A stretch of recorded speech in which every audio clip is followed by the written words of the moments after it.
All right. Today's code is simply going to be about searching through arrays. I've already got some code written out here, and I just want to explain what a bit of it does. Now, I'll probably comment some of this out for now, so we can kind of see it all at once. Okay. And that would be in search array. We'll just make a few little notes here for everybody. In print list. Again, not 100% necessary. I just find it helps me note the beginning and the end of these functions a little easier, so keeps me a little better organized. Okay, so our first option or item here is essentially just a random number generator. For that, we need to import random.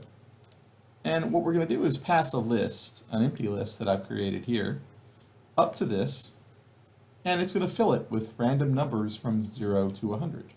Now, if I wanted 0 to 50, or 0 to 25, or whatever, I can change the numbers kind of however I want. If I want it to be, 50 to 100.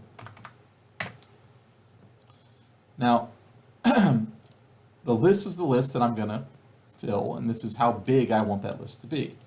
I make an empty list, which is just empty, and then what we're going to do is I will fill it. It's going to be size 100, so it's going to have 100 slots, basically.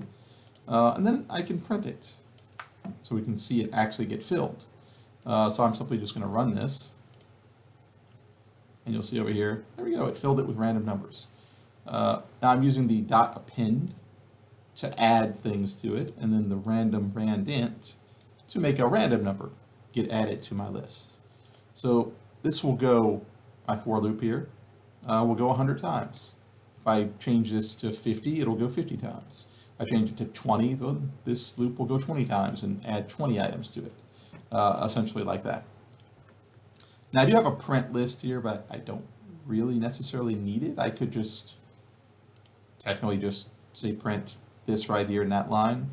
I just did extra work really for no reason, but there it is anyway. If I wanted to print one item at a time, maybe instead of the entire array like this, maybe I just want to print that one, that one, that one, just go down a nice line, then I could get away with doing this and probably have a little for loop here or something, kind of like what we've got up here. Now our next function, we filled it with random numbers, is going to be search. And what search is going to do is it's going to go through here and try and find the number we're looking for. So in this case, I'm filling it with random numbers between 0 and 100. It's 100 in size, so there's a decent chance that it will be there, and there's actually a decent chance it won't be. It just depends. I could make this a little bit bigger, maybe 1,000, and it definitely would be there. I'm sorry, size 1,000 rather, which would be here. But we might get a few hits where we don't get anything back.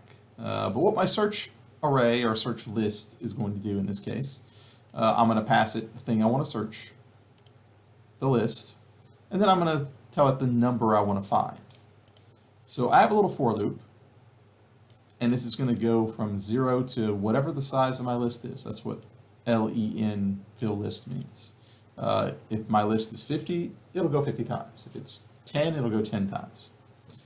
And I just basically say if fill list I, which is going to be 0, then 1, then 2, 0, 1, 2, 3, 4, 5, all the way to 99 or whatever. I'm going to go all the way through this list and try and see if the number that's in the list is the number I'm looking for. And if it is, I will just print that I found that number at this location, and that's it. Now, if I want to stop once I find it, I can return true. If I want this to be a Boolean, then it would return true, and I found it, yes. For now, I don't need to do that, so I'm just going to print that I found it. And I got my little end ifs, and this is if I wanted to return true, I would have to return false here, meaning I made it through the entire list and never found anything. Now, if I try to find 50, Maybe I'll find it. Let's see. Found 50 at location 6. Now, there is a chance that I won't find it, because my number range is a little off, but I'll run it a few times.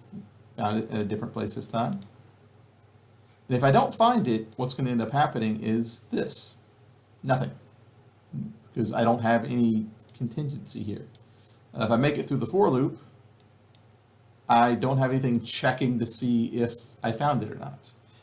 Maybe I'd want to make, like a Boolean or something, check equals false, and then if that is true, if I found it, I would say, well, that's check equals true.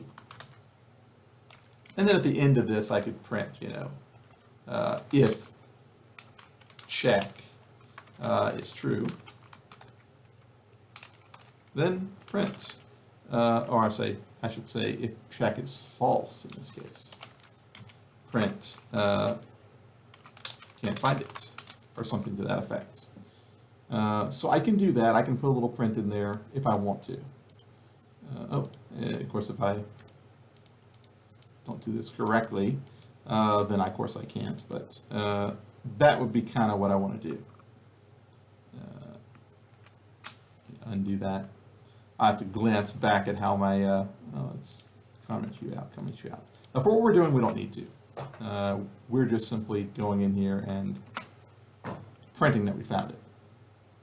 But if we wanted to, we would have to have a Boolean, and I'll need to glance back at how I declare my Booleans properly. I don't know why. It's capital F. Let's see, is that the correct? No, it doesn't like that for some reason. I guess I'd have to do a quick search. I don't declare too many Booleans, so I probably just didn't declare it properly, is my problem. But when I declare a Boolean properly, I would do it on this line and do basically what I just said. For what we're doing here, we don't need to. I'm just trying to find the number and say where I found it. Now, if I'm looking for something and I find it multiple times, it will display multiple times, as you can see. If it finds it not at all, it'll display nothing if it finds it once. And it tells you the location where it found, the 50 at, and the next 50. And that's pretty much all this does at the moment. We could make it do more, but that's pretty much all we need it to do at this moment.